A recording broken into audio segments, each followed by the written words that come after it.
You are listening to the Why Smart Women podcast, the podcast that helps smart women work out why we repeatedly make the wrong decisions and how to make better ones. From relationships, career choices, finances, to faux fur jackets and kale smoothies. Every moment of every day, we're making decisions. Let's make them good ones. I'm your host, Annie McCubbin, and as a woman of a certain age, I've made my own share of really bad decisions. Not my husband, I don't mean him, though I did go through some shockers to find him. And I wish this podcast had been around to save me from myself. This podcast will give you insights into the working of your own brain, which will blow your mind.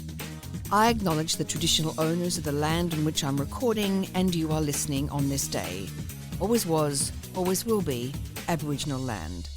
Well, hello smart women, and welcome back to the Why Smart Women podcast. Today I am broadcasting from DY in the northern beaches of Sydney, New South Wales, Australia, and it's now mid-spring and it's boiling hot, isn't it, David? Hello, Annie. Yes, it is. It's a hot day today. High 30s out in Western Sydney today. Feels like high 30s here. It's an early hot day for spring in Sydney. Got to say, I'm enjoying it. Yeah, I don't mind it either. It's been a pretty wet winter and cold winter. So, well, not by Canadian standards where a lot of our listeners are. But anyway, here's the thing, is that the heat has arrived, and with it, our visits to the beach. And the thing that has happened here in the northern beaches... Oh, the tremendous development. It's a tremendous development. Oh, yes, very exciting. The exciting thing is that the Northern Beaches Council has decided to designate Mona Vale Surf Beach as a dog beach for certain hours of the day. Isn't it wonderful when a local council makes a great decision well, like that? It was. This is very interesting around the notion of people power, because it was one person that agitated. Really? Yeah, and she started the whole thing rolling. Of course, so one fantastic resident had agitated for it, and you could tell there was hundreds of dogs and hundreds of people down at the beach. Sunday morning, I reckon there would have been at least 300 dogs. Yeah, there was. And, 1.5 owners per dog. Lots of people on the beach. Yeah, it was honestly like being on a movie set. So if you are listening and you are in the Northern Beaches in Sydney and you have a dog and you are unaware of this, get down to Mona Vale, have a look online and you can see where the restricted hours are, but get down to the beach. So I guess the thing about the beach is that the dogs, in the main, were really, really well behaved, wouldn't you say? Not just our dogs.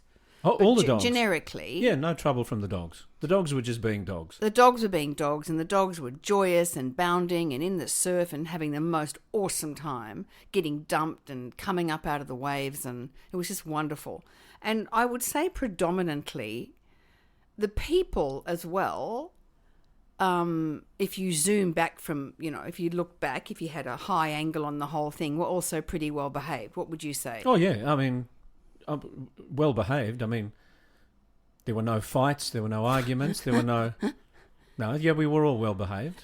People were mainly sort of congenial and easy to get along with and friendly. Would you agree? Live and let live. Live and let live. They were living the principles of let them. Let the dogs be dogs, let the dog owners be dog owners. Yeah, except for a few.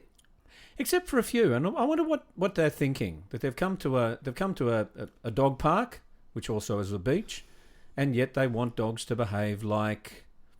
Well, what happens is, so you'll get a person arriving with a ball, and then they will have the dog that is their dog, and they will throw the ball for their dog, and then another dog will intervene in the process and invariably take the ball. Well, let's be plain about it. I mean, Ryder and Yo-Yo are both shocking ball thieves. Well, our dogs are ball thieves, but this is not an uncommon thing, because I don't know what goes on in a dog's brain, but it would seem to be that somebody else's ball is a lot more interesting than your own ball. Yeah. So there's a lot of sort of cross theft going on with dogs and balls. Yeah, it's the ball version of the grass is greener on the other side of the fence. Yeah, the ball is greener on the other side. So this goes on, and for the most part, a dog will run up to another dog and take the ball or whatever, and mostly the owner will go, oh, it's fine, don't worry about it, except for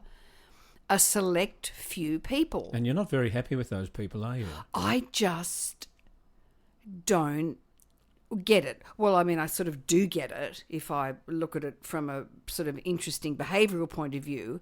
But if you're going to, so you walk into this environment where there's dogs and there's people and there's balls, and you walk into this environment and you decide that you are going to remain in control of the trajectory and the ownership of the ball, right? All right.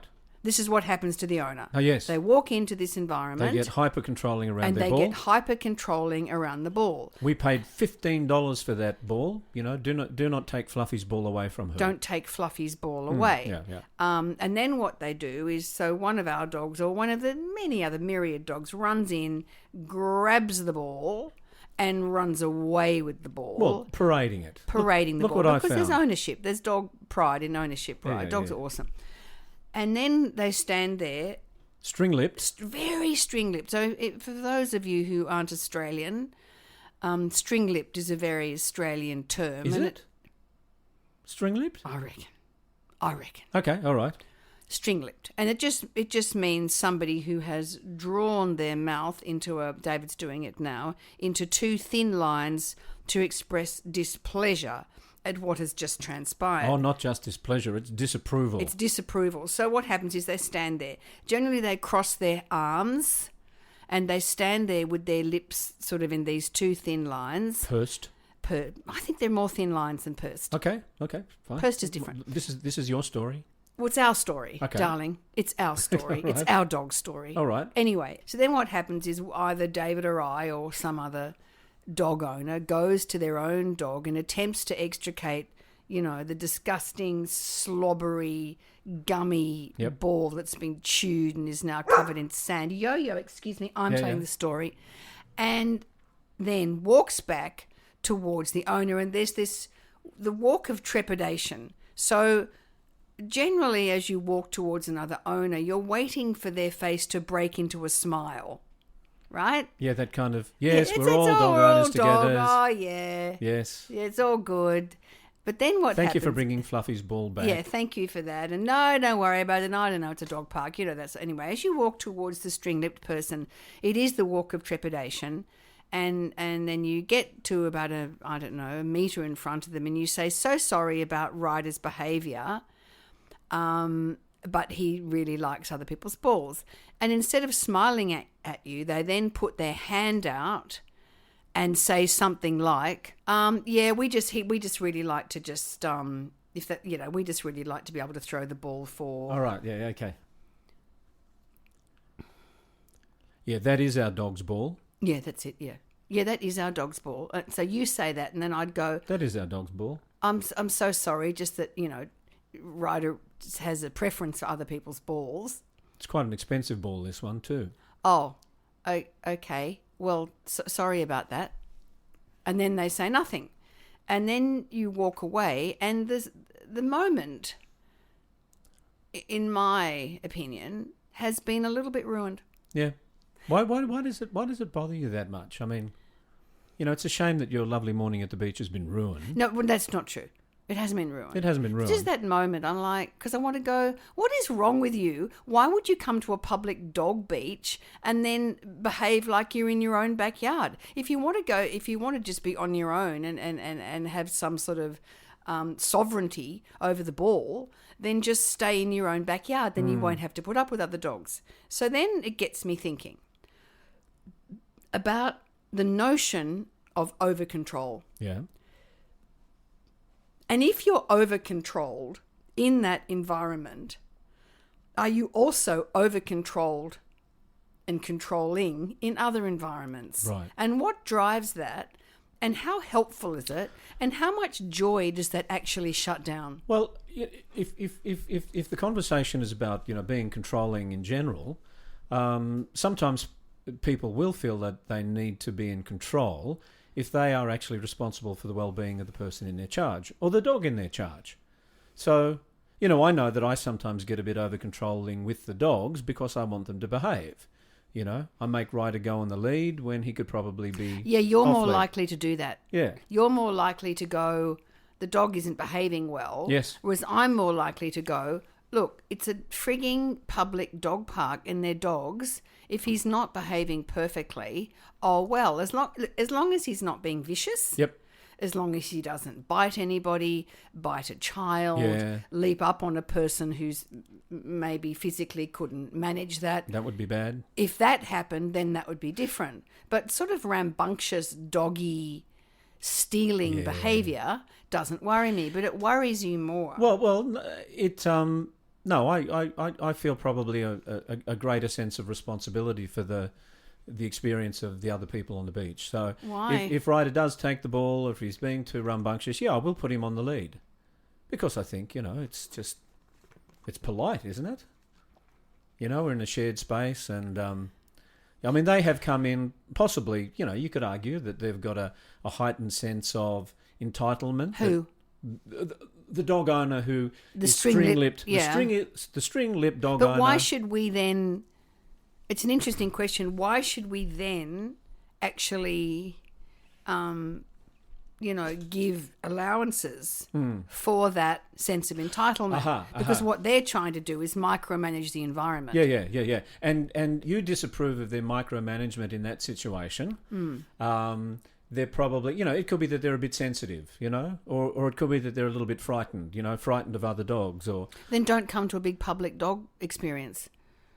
maybe they've only just discovered that the big public dog experience is a bit out of their control, and they're doing what any normal human being would want to do, and that is assert their agency in that moment. You know, This is the owner you're talking about, not the dog. This is the owner. You know, this is Fluffy's ball, and I would really appreciate it if you could keep your dogs under control. It's interesting what you say about manners, because in terms of social cohesion, we look to rules and things that are legislated, and that's what we hit up against if we decide to have antisocial behaviour, right? There's rules and there's... You make too much noise, you use bad language. Yeah, there's you know, rules, yeah. Your behaviour impinges on the... Yeah. On the comfort of others. Yeah, so there's social rules, there's regulations, there's legislation. It's interesting what you say about manners, because manners, in a way, are almost more important because they're not regulated. They're just they're something that the person personally makes a choice to be well-mannered. Yes. Right? No one can tell you have to be well-mannered. There's no legislation around it. Yes. But in terms of sort of social glue and social cohesion, being well-mannered is really, really important. Because it's not dictated. It's a personal choice around it. So the distinction there. Tell me if I've got this right. It's a bit like when you're driving on the road. You know, the rules are that you stop at a red light. Correct. You know, that you stop at a give way sign. That you indicate when you go left and right. Those are the actual legislated rules. Yeah. And when you are driving along and you want to change lanes, it's not so clearly legislated that somebody has to make space for you or slow down to let you change that. But that's a manner thing. It's a manners thing. And I know that I get very cross. Well, I tend to get cross with the behaviour of other people on the road when they are ill-mannered. Me too, as you know. Yes, I do. I tend to be... Well, I let everybody in. Yeah, we let people in. We're letting them in. Like a zipper. It's like a zipper. Come on, guys, let people in. It's that street sign that I think they only have in New Zealand, where they say, let the cars merge like a zipper for people who can't... Or did you make that up? No, Is I that didn't make it up. because Ross Anderson told us that once? Like a zipper. Like a zipper. No. I do recall it from my time in New Zealand. And yes, I do notice... And I reflect on, I got really cranky with that person because I felt that they had bad manners on the road. And I reckon there's an amplifier with that kind of drama. It is when you believe that the other person knows what the right manners are.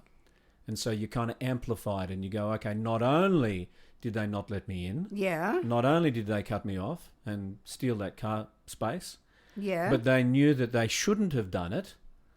And so I now feel insulted that this other person didn't actually give me enough respect to be well-mannered in my presence. Yeah. Yeah. So if we go back to this notion of the person in the dog park, Yeah. or the dog beach, That's right. that is behaving like they have agency over everything. It's just that it's not relaxing for them either. Like, that would be so unrelaxing. Yeah. Like, we get down there and it's just all bets are off, right?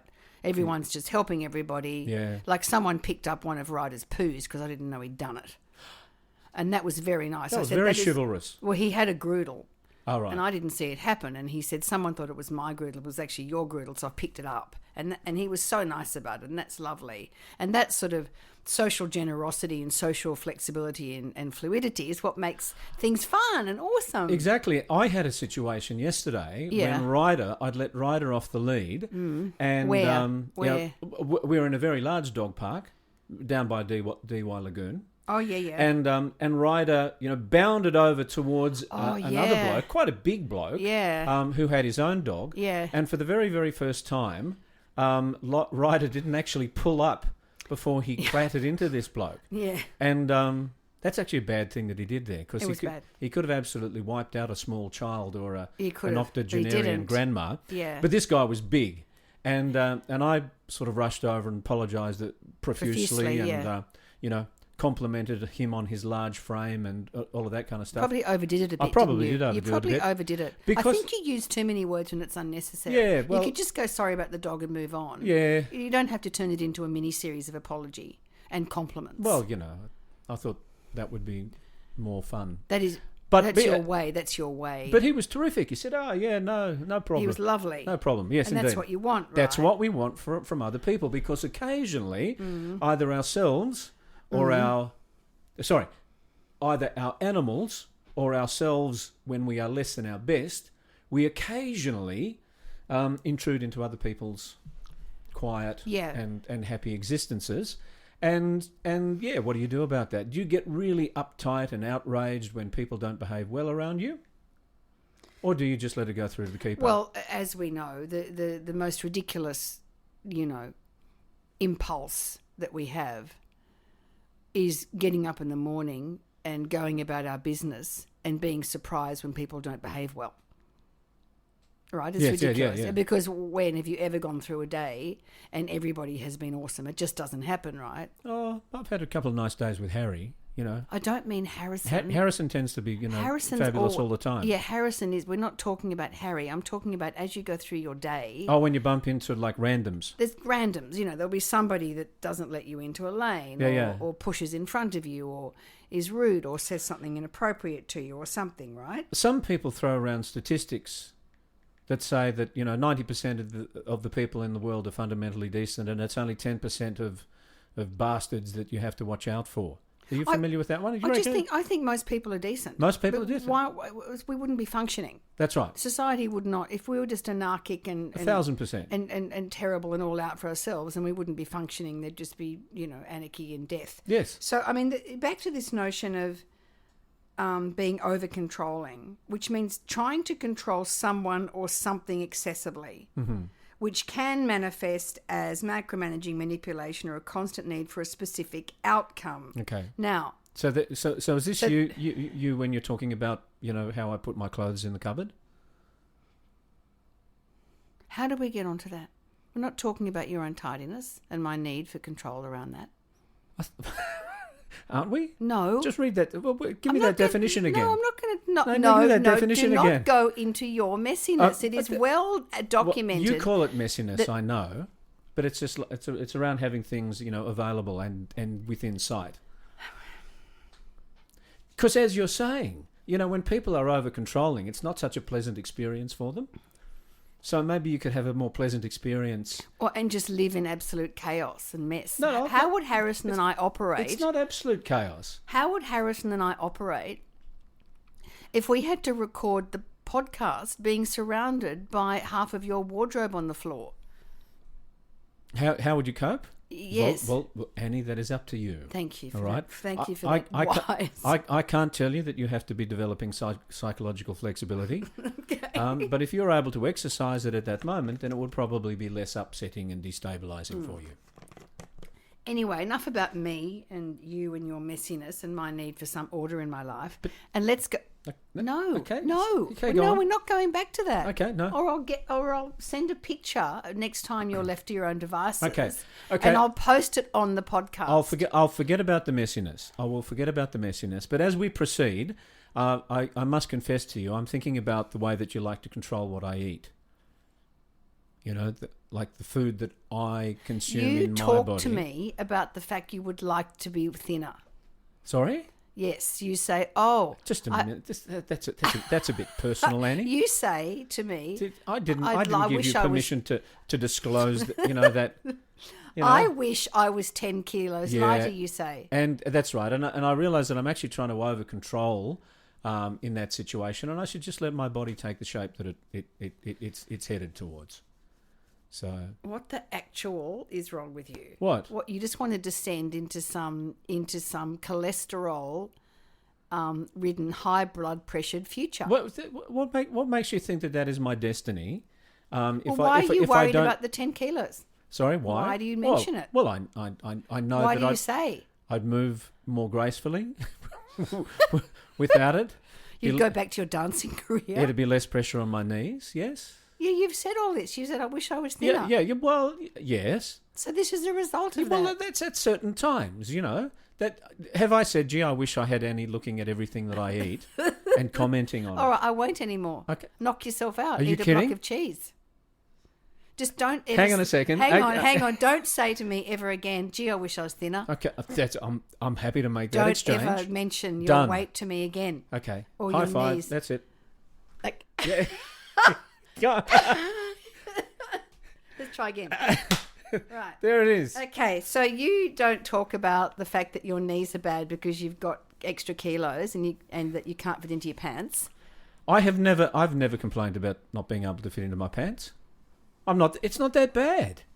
I mean, the way that you're talking about it, it's like I'm Brendan, what's his face, from The Whale. Brendan Fraser. How did we get onto your weight? I'm just trying to talk about the woman. Anyway, can I go back to the woman on the beach? You started talking about being over-controlling, and I was just trying to get a sense of whether the over-controlling that you were talking about was the way that you relate to me with respect to the objects that I need in order to get through life and what I eat. Okay, I'll be quiet. Thank you. So, over-controlling means trying to control someone or something excessively, which Sounds can manifest.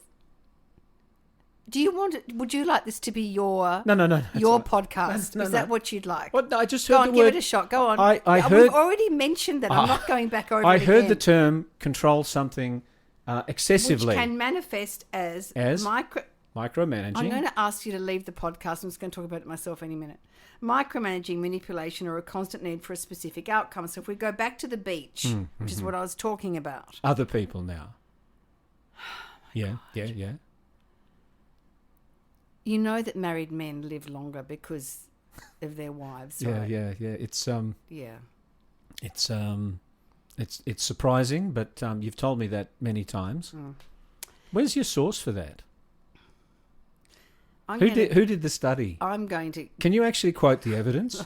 I'm going to. Not that I need. I trust you. Anyway, let's just go back to the woman on the beach. The woman on the beach. The string-lipped woman. Do not mention me one more time in relation to the mess and the eating. How are you going to tell this story about your response to the string-lipped woman on the beach without mentioning you? I'm talking about me in relation to her. Okay, all right. All right. Can we just stay in that lane? Sure. Fatty. This is the speck of dust in her eye, is it? This is the speck of dust in your sister's eye that you are seeking to remove. Anyway, so she was looking for a specific outcome. Yes. Which was that she would be able to stand on the beach, right? Throw the ball for Fluffy, and there would be no interaction with other dogs. Yeah, no interference. Now, what happens when that dynamic that we're talking about there, which is that micromanaging, over-controlling, goes into areas like domestic abuse, because it's exactly the same dynamic. I must have control over my wife and over my children, and if I don't, I'm going to get very, very angry and string-lipped about it. Yeah, so, signs of that over-control, and it was a woman on the beach, but I think there was also a man on the beach as well. So it's this sense of over-control of the environment, because I think what happens is that the fear of uncertainty, they do not like being in an uncertain environment. Yeah. Right? And then what happens is, you get excessive monitoring, jealousy, financial control, and difficulty accepting change, right? So this, what we witnessed on the beach, I know you're desperate to get back to me and talking to you about your mess and your... No, I've forgotten about that. Oh, that's great. It's very flexible of you. So, Annie, I think the thing that you've focused on is the human tendency to have an urge to excessively control things so that you can be certain about... how the day is going to end, or how the visit to the dog park or the beach is going to end. Yeah. So there's this over-reliance on being certain about what's going to happen, and then variations to the conditions threaten that in some way. Yeah, that's right. And so people get disappointed, they get angry. Yeah, and I have certainly seen that anger manifest in men in that sort of dog park, dog beach environment. Right. Where it's like, this shouldn't be happening and I need to reclaim control. And it just makes me think, I wonder where that ends. What? Do you know what I think? I think the problem is that this shouldn't be happening. I think that's the bit. This shouldn't be happening, yeah. Yeah, it's the idea that this shouldn't be happening. This shouldn't be happening to me. This shouldn't be happening because... You're talking about this is the mindset of the person with the over-control. Yeah, the over-control. And when it becomes this shouldn't be happening, then that must rely on some internalized set of rules that when I come to the dog park and throw the ball, no other dog is allowed to take my ball. Yeah. When I drive down this road and I have to change lanes, people will make space for me. Yeah. When I appear in public with my other half, I expect them to behave in a certain way. Yeah. This shouldn't be happening. This shouldn't be happening. That's a really good thing. That's the underpinning thought. This should not be happening. Yes. It reminds me of a friend of mine, years and years, and this is 30 years ago, when he was dating a lovely young actress. And one day the actress decided that the relationship was no longer. So basically she dropped him. And he was so angry. The words that he said was, "This goddamn wouldn't happen in America." So he was a real Americanophile and sort of, fancied himself. He was an Australian, though, Yeah, right? he was an Australian. He thought he was the new... James Dean. No, De Niro. Oh, did he? Okay. He thought he was the Australian version of De Niro. De Niro. God damn, this wouldn't be happening in America. This wouldn't be happening in America, because if we were in America, then you would recognise that I'm something special. I'm great and amazing. And you would want to keep the relationship going. Yeah. Oh, that's right. And I know who he dropped to. I remember now. Yeah. So there's this element of entitlement. I'm entitled to people behaving in this environment in the way that I want them to. I know you don't like me talking about football. No, go on. But when two football teams from our club, so I play with Beacon Hill... No, hang on. I play with Manly Allambie Beacon... No. I play with Allambie Beacon Hill United... And there are several men's teams, and occasionally we have what we call the local derby. And it's the local derbies where people behave much worse than they do when we're playing any other team. People get really angry. And there's, often fisticuffs when we play a side who belongs to the same club as us. And I reckon it's because we sort of are entitled to expect better of our own. So if they go in for a hard tackle, then, they've broken the rule. And so that's, because we feel entitled to good behaviour. Yeah, that's right. We get angrier, we get more emotional. Yeah. And I think so much of it is predicated on just intolerance of change, disliking surprises. Yeah. So if you go back to the dog beach, to that phrase, which I think is perfect, which is this should not be happening. Yeah. I don't like this surprise. Why do I have to deal with it? I just want to come here, have a good time with my dog, and then go home again. And now I have to deal with things. And it's really to do with rigidity, isn't it? And of course, often that rigidity is also, so if I look at my external environment and I have a rigid relationship with it, this is the way it should go, then I probably have a rigid relationship with myself. I'm probably over-perfectionistic on the expectations I have of myself and other people. And it just, I mean, if anybody's listening out there and they themselves can recognize it in themselves or in their partners, it really does create a lot of conflict and drama and just misery. The other thing that I noticed was that notion when you're walking, there's a narrow staircase down to the beach, and so it's sort of like a dance where someone's walking up and someone's walking down and someone has to move to the side. You're balancing, holding your thongs and pulling on the lead. And the dog does a poo in the middle of it and you've got to stop. Occasionally you've got to stop and pick it up. Yep. And there is that interesting notion where, like, you and I will always move out of someone's way. Yeah. Make room. Yeah. And it's the people that have that sort of sense of status that just barrel through. Yeah. That'll just keep walking and sort of give you the death stare that somehow, how come you're in my way? Yeah. I am trying, this should not be happening. Yeah. I am trying to get down to the beach and you are impacting on my progress. Yeah. So, I mean, that sort of over-controlling of the environment, it's just interesting and doesn't make for a joyous, happy, flexible environment. Yeah. You rob yourself of just a sense of peace and community by over-controlling those around you. Can I just contrast what we've been talking about here with our experience last night?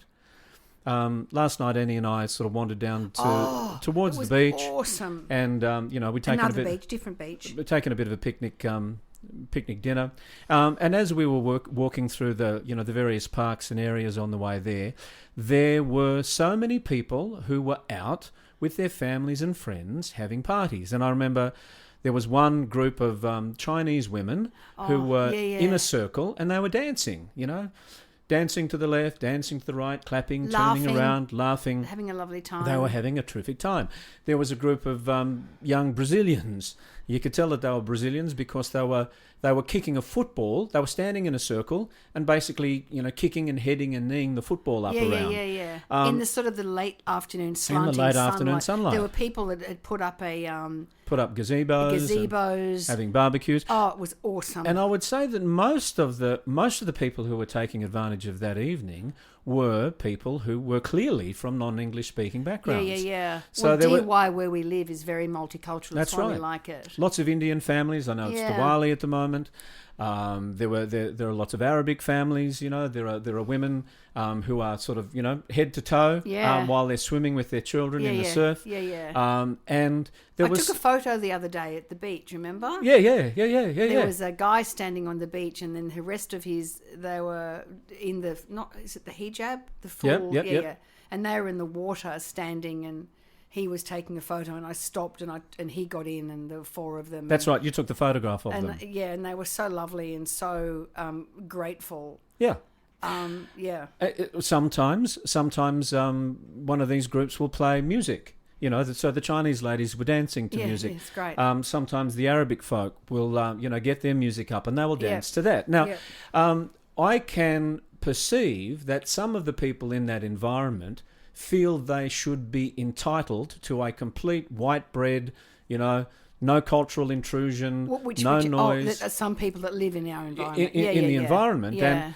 And there was, as we know yesterday, a terrible anti-immigration march in every major capital city in Australia. But can I say, did they call it a freedom march or freedom march? It's anti-immigration. Yeah, freedom from. Yeah, I don't know. They're just idiots, and they've just rebranded anti-vaxxers. They just got to hate on something, and It was very, very badly attended. It was sort of really super pathetic. They're all wrapped in these nylon Australian flags that were made in Chinese, and then and then they go and eat Chinese or Indian food later. They're so dumb. It's so insulting. It's so awful because they blame mass immigration, which to start off with is incorrect. We do not have mass immigration, but they blame the housing crisis on mass immigration. The whole thing's just a complete lie. Anyway, and then that happened, and then we go down to DY, and in that sort of beautiful late afternoon, early evening with that golden light over the parkland, it was stunning, and the music and the sound of the different languages, it was beautiful, wasn't it? And because we don't resist it, we don't feel entitled to it being exactly the way that we want, we get to feel part of an international community, which is irreplaceable. It's priceless. Multicultural. It's beautiful, and this notion of lack of assimilation is just such a dog whistle. Anyway, where do we land on this? Like what can we take away from this in terms of, what's a good way to approach any situation? Don't where over control it. Start to feel okay. Okay, so if you're looking around your neighbourhood, and you see there are Asian shops, and there's Asian people frequent them, and there's people from Brazil, and there's other ethnic cultures. If you go into some entitled, over-controlled place, and you're going to be unhappy. So check the data, go to the ABS, look at the Australian Bureau of Statistics and actually see the reality of immigration as opposed to getting caught up in some nonsense, and just watch for over-control. It's exactly the same as the dog park. Yes. Watch for over-control. Let people be. And have a nice time. But that doesn't rob you from the ability to also, if you see something that genuinely does make you uncomfortable, like if the music is being played way too loud. Everything's nuanced. I'm not suggesting you'll just have to be prey to everybody else's wishes. Yep. But where we were yesterday was a very wide open space, and it was a delightful environment. So people just cherry pick the environment, use confirmation bias, and say the immigrants are ruining everything. It's total nonsense. It's like other dogs are ruining everything. Go out into the world and just accept that. It's a varied, wonderful, exciting place to be, and just try and move out of that over-controlled space. That's my advice. Mm-hmm. Yeah, so less control, more just look at what's happening and... Yep, go with the flow, see what happens. So, thank you for tuning in. Thank you, David, for your contribution. Are you sure about that? I was... You were pretty annoying. Yeah. And I will definitely... I just won't mention the amount of cheese that you're eating late at night. Okay? Calcium for the bones. It's so important, David, to keep that calcium up. Yeah. Because God knows you could have a fall. Yeah, I could. And because you've shored yourself up with Camembert. With camembert, I think you're going to be okay. Yes. And also the chocolate. This podcast is brought to you by Double Brie. Avoid osteoporosis and eat more cheese. It's good. So from David and I here on the sunny northern beaches of Sydney, New South Wales, Australia. Thanks for tuning in. Stay safe, stay well, keep your critical thinking hats on. See you later. Bye. Thanks for tuning in to Why Smart Women with me, Annie McCubbin. I hope today's episode has ignited your curiosity and left you feeling inspired by my anti-motivational style. Join me next time as we continue to unravel the fascinating layers of our brains and develop ways to sort out the fact from the fiction and the over 6,000 thoughts we have in the course of every day. Remember, intelligence isn't enough. You can be as smart as paint, but it's not just about what you know, it's about how you think. And in all this talk of whether or not you can trust your gut, if you ever feel unsafe, whether it's in the street, at work, car park, in a bar, or in your own home, please respect that gut feeling. Staying safe needs to be our primary objective. We can build better lives, but we have to stay safe to do that. And don't forget to subscribe, rate and review the podcast and share it with your fellow smart women and allies. Together, we're hopefully reshaping the narrative around women and making better decisions. So until next time, stay sharp, stay savvy, and keep your critical thinking hat shiny. This is Annie McCubbin signing off from Why Smart Women. See you later. This episode was produced by Harrison Hess. It was executive produced and written by me, Annie McCubbin.